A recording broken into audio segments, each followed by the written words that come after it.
This week in GESM 160, we will focus on the regulation of the social environment. We will also start off by taking a brief look at how we can create a physical environment that is conducive to encoding new memories. Let's revisit this graph that explains the levels of concentration that we go through when studying in a distracting environment versus an environment conducive to studying. First, we'll examine what an ideal study session looks like. When we are able to reduce distractions, such as preventing our phones pinging or lighting up, turning off music with lyrics or the TV in the background, going someplace where we will not have to listen to others talking, or reducing the amount of clutter in our line of sight, we are able to get into deep concentration, or the zone, in about 10 minutes. This level of concentration allows true change to occur in the long-term memory. Without this change, true learning does not occur. Unfortunately, we tend to have many distractions in our environment, and our study sessions look like the bottom half of the graph. We live in a time where such a small device like a smartphone can have limitless distractions, and with every distraction, we are ultimately dragged all the way back to light concentration, making the change in long-term memory that is necessary for learning very difficult. The reduction of distractions is the main reason we need to engage in regulating our social and physical environment. It enhances learning by allowing for deep concentration to occur, which facilitates change in the long-term memory. When we are able to limit the sensory information that comes into our short-term sensory store, it helps to create an environment that will not be competing for the attention of our working memory. While this concept may be very simple, it takes a learner who is self-motivated to create such an environment and to take the difficult steps of limiting the distractions that can be so tempting.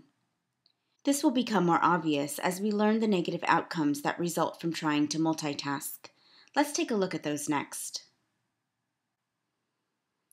So let's be honest. Where are you studying? Is it somewhere quiet or perhaps your dorm room or apartment? What distractions are present while you're studying? Are you checking your email, texting your friends, posting pictures on Instagram, singing your favorite song? Essentially, are you multitasking?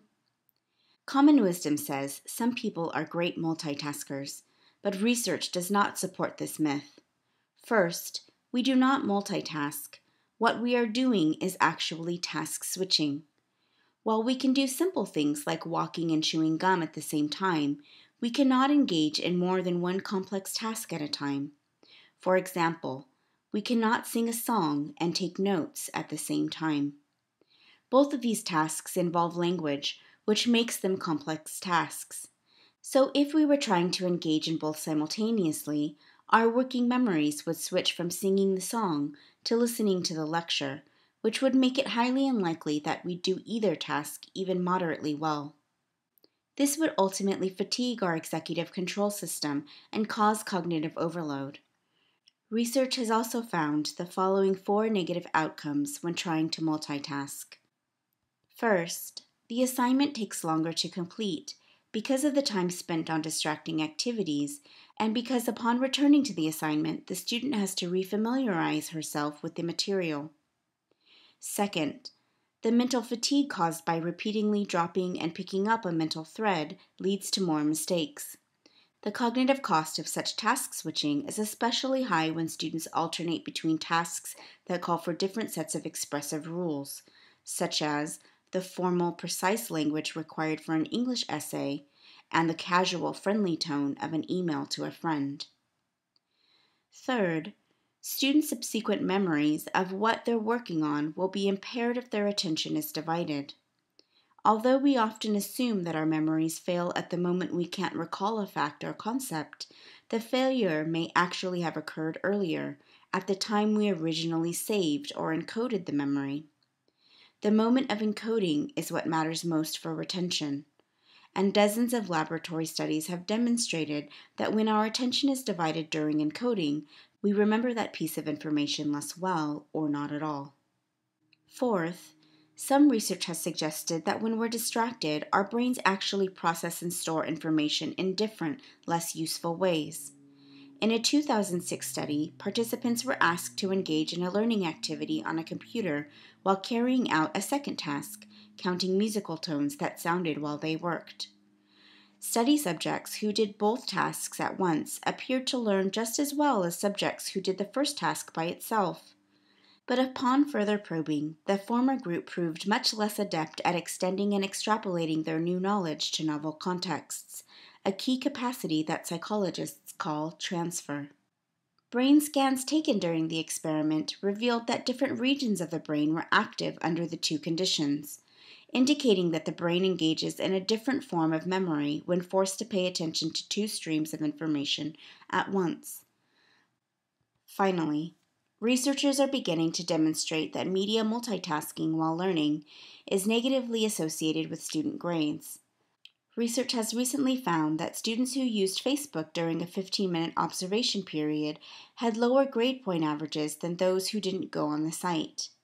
And two recent studies found that texting and using Facebook in class and while doing homework were negatively correlated with college students' GPAs. In conclusion, regulating our physical environment by limiting distractions can not only support us in getting into the zone while studying, but prevent us from engaging in multitasking that is detrimental to encoding and retrieval of new information. For the rest of this lecture, we will focus on regulating our social environment. This skill is important in college as many students are in a new environment where they are encountering new social situations both inside and outside of class. We will eventually discuss working in groups, but first let's start by taking a look at the different types of help seeking. Since no one is able to access a person's long-term memories, it would seem that learning is a very isolated task. But decades of research has demonstrated that learning is actually very social in nature, and so it is important to examine how we engage in the social aspects of learning. First, because college is much more student-centered than high school, it is important that students are able and willing to seek help when they need it. Let's look at a quadrant that explains the different types of help seeking. The first dimension is action. Students either seek or do not seek help. The second dimension is whether or not help is actually necessary. It either is necessary or it is not necessary. Help seeking is very important, but is it always a good thing? Let's see.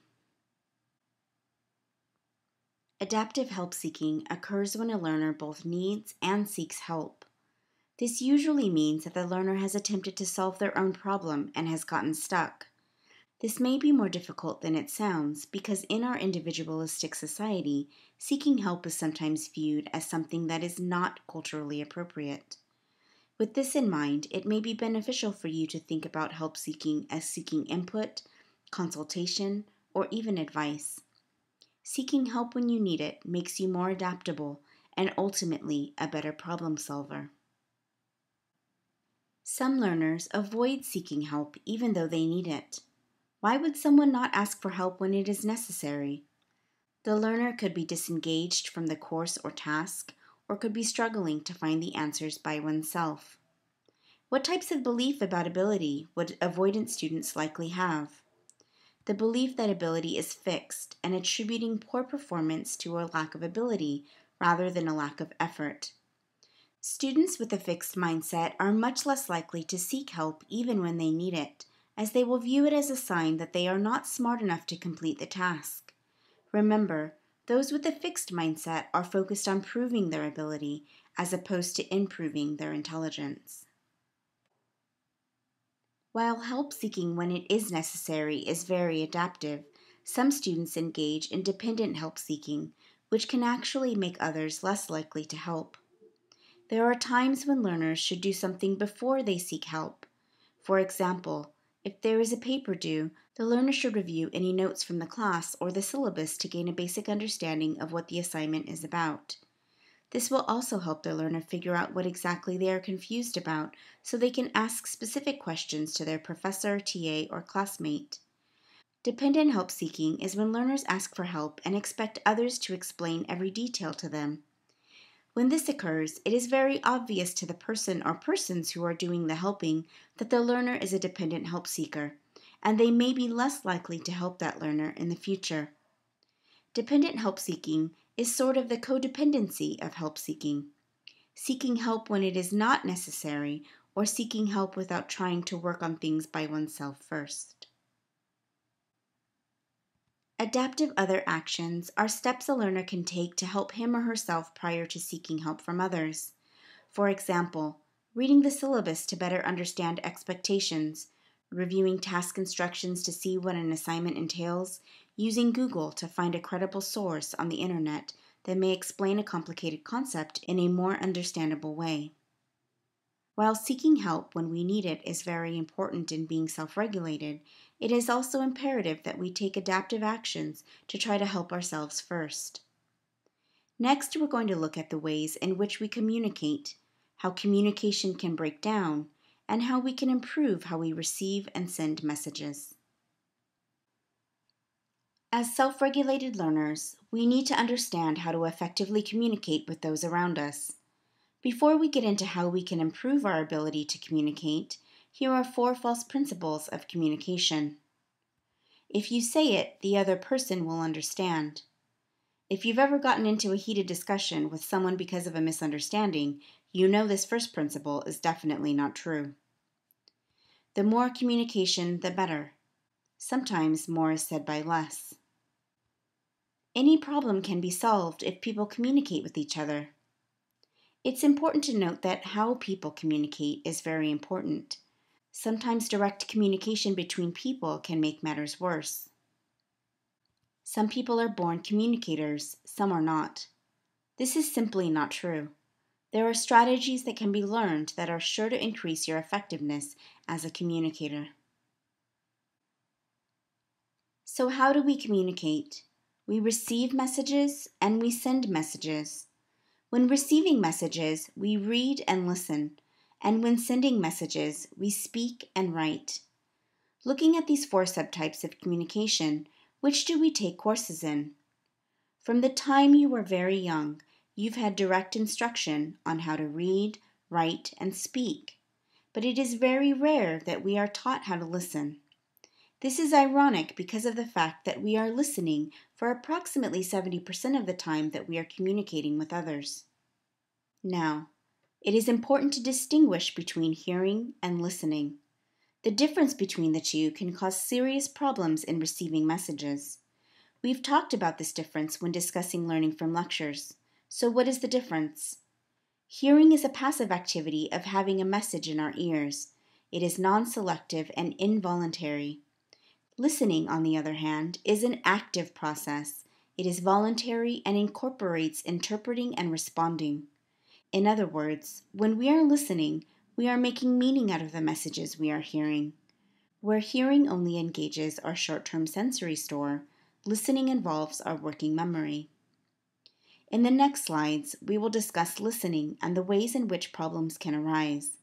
This is especially important to consider because the vast majority of your time working in groups is spent listening.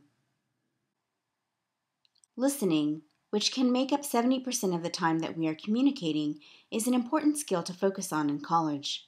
In order to improve this skill, we have to become aware of the forms of non-listening we engage in. Any one of these forms of non-listening can occur at the time that we are receiving messages, and we often appear to be listening even though the opposite is true. So why is listening a problem to begin with? While we can listen and process up to 500 words per minute, people can only speak about 150 words per minute. This leaves our minds with a lot of figurative space to think about or attend to other things while trying to pay attention to the person or people talking. This makes listening, which we may think of as an easy task, a task that requires a lot of self-discipline. While the 5 forms of non-listening are being introduced, reflect on which one or two you may engage in most. Pseudo-listening. This is when we appear to be listening, but our minds are elsewhere. We want to appear conscientious, although we really aren't interested in the conversation. We don't want to hurt the person's feelings, but we are either preoccupied with or more interested in other things. This is also a sign that the message being sent bores us, possibly hearing about your friend's same problem for the 100th time, making small talk, or sitting in a lecture that does not interest you. When we are pseudo-listening, we give ourselves away when our responses reveal that we're not paying attention. Monopolizing is using our response to shift the conversation toward ourselves. We interrupt to divert attention to ourselves or to the topics of our interest. For example, if your friend was talking about her roommate problems, and then you shifted the conversation to an argument you had with your roommate the night before. Next, we have selective listening. This is when we screen out parts of the message that don't interest us or with which we disagree, and only pay attention to those parts that interest us. For example, when the TA says, "This will be on the test," everyone listens up. Selective listening also occurs when we reject communication that bores us or makes us uncomfortable, such as a smoker who ignores a commercial that talks about smoking causing lung cancer.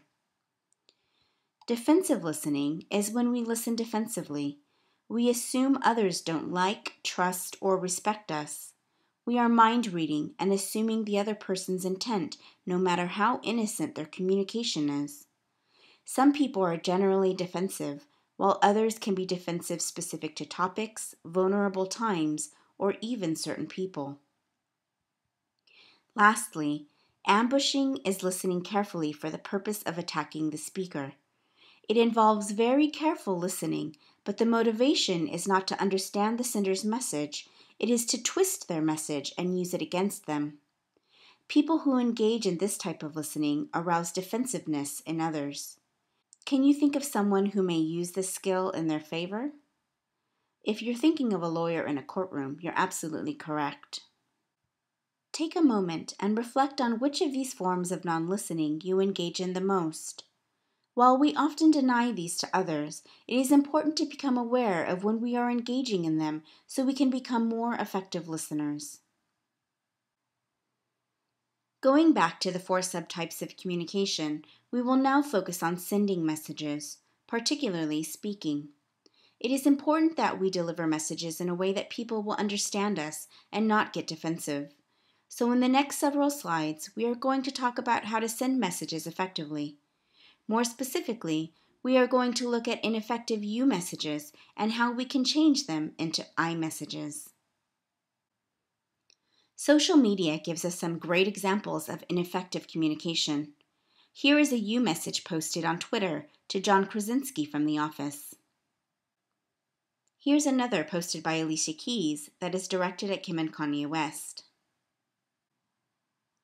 While these past 2 examples may have been posted more for entertainment purposes, here is a real-life example from an undergraduate student to a professor. Take a second to read it. What is the intended message of the student? What was he or she asking? How do you think the professor interpreted this message?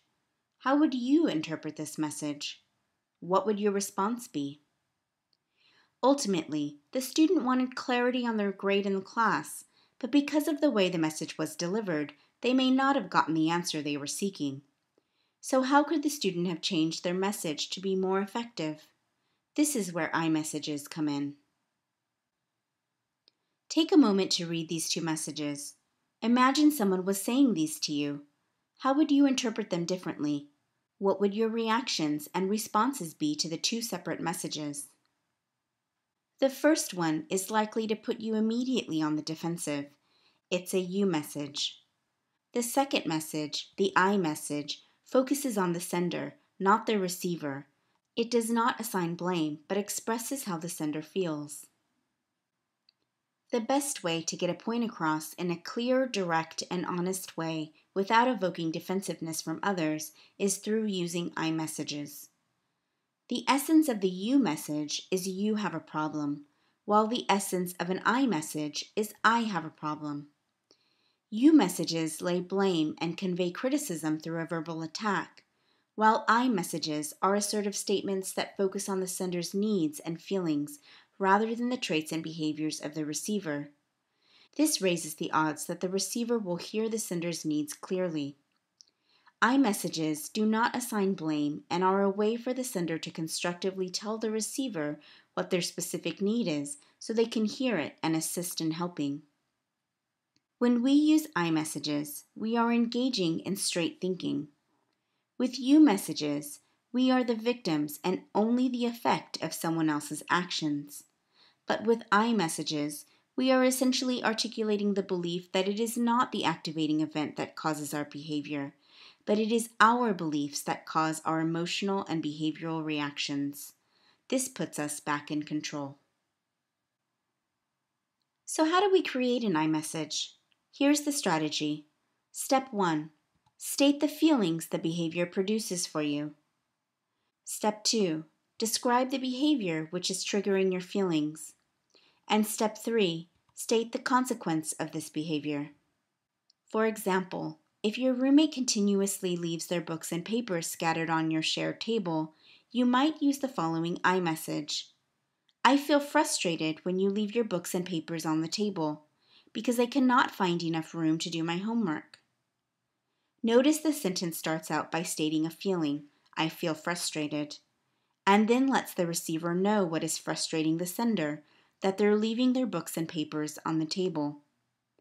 The last portion of the sentence tells the receiver why this is a problem, because the sender can't find enough room to do their homework.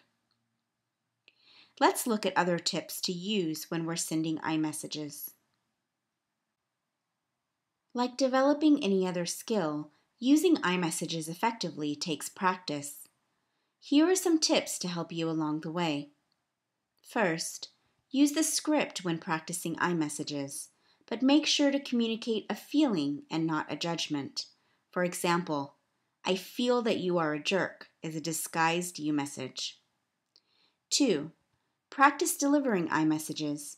Focus on having a growth mindset, meaning you must believe that you will improve with effort.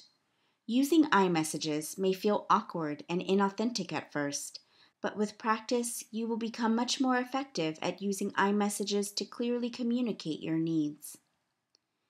Third, use the person's name to begin the message. There is plenty of research that states people listen more carefully when they hear their name. Fourth, deliver iMessages one-to-one, never in public. And lastly, never deliver an iMessage when you're angry. Your anger will easily translate through your facial expressions and body language and will likely put the receiver on the defensive. You want to make sure your nonverbal body language is consistent with your statement. Remember from past lectures that nonverbal cues make up more than 55% of communication. Learning how to send iMessages can greatly improve communication with others. Let's give it a try on the next slide. Here is the you message. You need to get off your phone when we're trying to have a conversation because it's just rude. How would you change this to an iMessage? Pause the video and practice changing this you message to an iMessage. Remember to start with a feeling. How did you do? Here is an example of an iMessage that could be used in this situation. I'm really frustrated when you're on your phone while we're talking because it makes me feel like you aren't listening to me. Notice the focus is on I have a problem and is not blaming the other person for the feelings that occurred. Remember, practice and effort will improve your iMessage skills. Next, we'll look at the issues that can arise when we are working in groups. In the 1970s, group work became big business. The belief was that many heads are better than one. But does working in groups really work? If so, under which conditions does it work? And how many heads are better than one? A whole new area of research was born that studied these questions, and two major issues with group work were discovered: social loafing and groupthink. We will discuss these two issues on the next few slides. With social loafing, many hands make diminished responsibility. This is almost counterintuitive because one would think that the more people there are to help, the more productive a group would be. But at a certain point, groups stop generating ideas and solutions commiserate with their size. Research says the optimum number is less than 6 people. So what exactly is social loafing? Social loafing is the tendency for people to exert less effort when they pool their effort toward a common goal than when they are individually responsible. One 1974 experiment manipulated whether people thought they were in a tug-of-war contest by themselves or with 2 to 5 other people on their team. People were first blindfolded and then urged to pull on a rope as hard as they can. When people thought they were pulling alone, they pulled 18% harder than when they thought they were pulling as part of a group. Similar results were found when people thought they were either shouting, clapping, or riding exercise bikes in a group. Researchers repeatedly found that the average individual performance decreased with group size. How does social loafing appear in everyday life? A good example of this is that most farms in the 1970s were collectively operated. A 1979 study showed that only 1% of the land, which was privately farmed, produced 27% of the yearly crop output. So what does this mean for a college student in the 21st century? It means that when you are working in groups or forming a study group, be sure to keep the group to a minimum size. Definitely less than 6, but maybe more like 3 or 4. Be sure everyone knows what they are responsible for and hold people accountable for the work they produce. Lastly, reward or reinforce group members for their work. This can be as simple as thanking people for their effort or even having treats for people who show up to meetings and work. Working in groups can be very beneficial as long as you are aware of the ways in which to prevent social loafing as well as groupthink. Let's take a look at groupthink next. True or false? The greater the loyalty in a group, the better its decisions will be.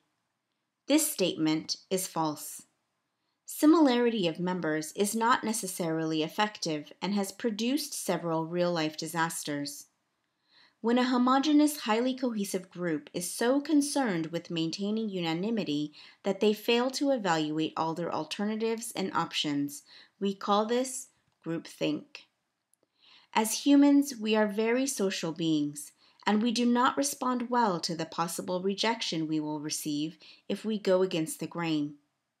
We tend to conform to the rules of the group, whether they are directly told to us or just implied.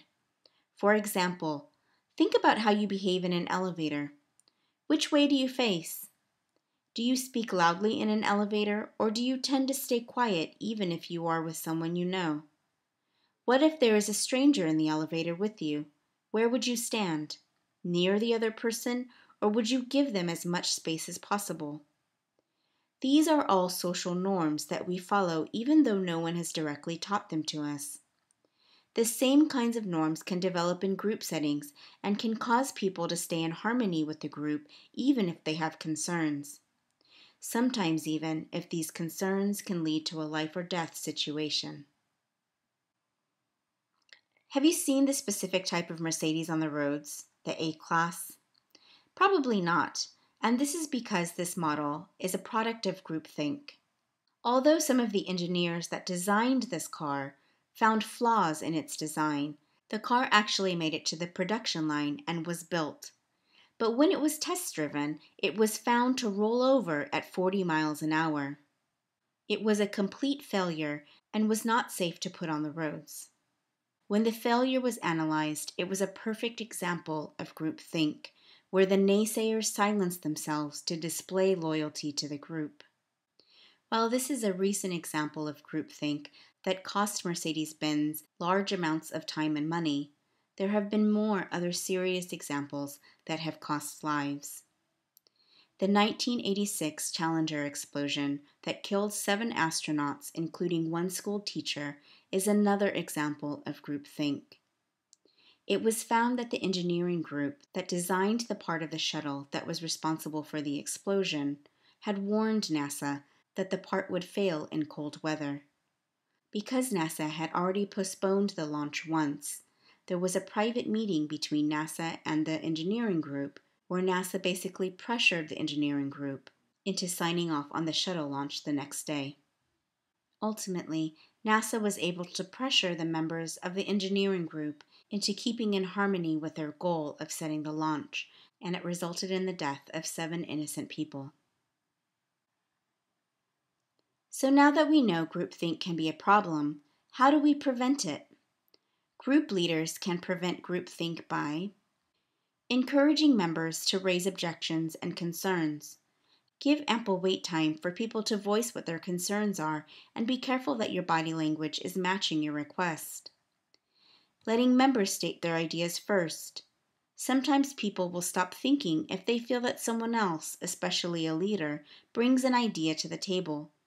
Allow the group to brainstorm to generate various ideas. Seeking input from outside of the group.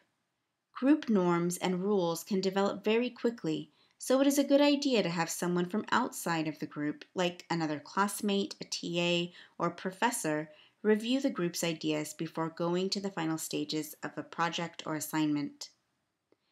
Assigning a member to play the devil's advocate. Having someone focus their working memory on challenging the group and looking at things from another perspective is a good way to keep the group in check. Lastly, setting an expectation for critical review prior to a final project. Have everyone take a day or 2 or 3 to think on their own and bring back concerns and objections prior to finalizing a project.